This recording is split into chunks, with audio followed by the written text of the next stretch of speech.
CodeSpaces is a code editor in the cloud with the full power of Visual Studio Code. This entire course is created using GitHub CodeSpaces so that you can practice along with me from wherever you are without having to install anything in your system. For some reason, if you cannot use CodeSpaces, watch the first video in the final conclusion chapter to see how to set up Tailwind CSS locally in your own system. Or you can choose to use the Tailwind CSS playground, play.tailwindcss.com, to practice along.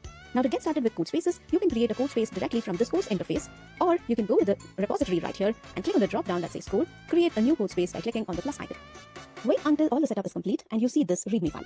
This code editor is a special version of Visual Studio Code running on GitHub servers. There are some extensions pre-installed for our course. You can look at them in the extensions panel. For example, Tailwind CSS IntelliSense is an extension that helps in auto-suggesting class names for Tailwind. The file explorer here will show you all the files of our project in the current branch. We are in the main branch of our repository right now. You can see the branch name right here at the bottom. Click on it. You will see multiple branches here with names like 0302, 0401, 0206 and so on. Each of these branches is associated with one video in the course. For example, the branch name 0103 is associated with Chapter 1, Video 3. You'll also see two branches for each video, 0103B and here 0103E. The branch with the suffix B is the beginning state, whereas the one with E is the ending state. So if you switch to the branch 0103B, that's exactly the state of the project at the beginning of Chapter 1, Video 3.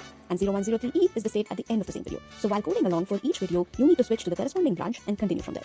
Now automatically, everything is set up for you to start using Tailwind CSS right away. You don't need to configure or change anything. But to make Tailwind CSS work, you need to open your terminal. This one, if it's not already open, you can click on these three buttons here, go to View and Open Terminal like so. Now it's closed, so I will go back and open it. At any point, you can also use the keyboard shortcut Command J to open or close the terminal.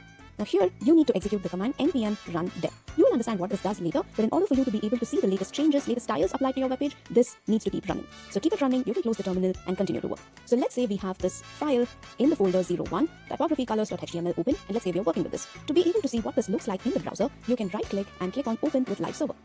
This will open a new tab, and you will be able to see all the folders within this project. You have to again go to the corresponding HTML file, 01 typographycolors.html, to be able to see what it looks like right now.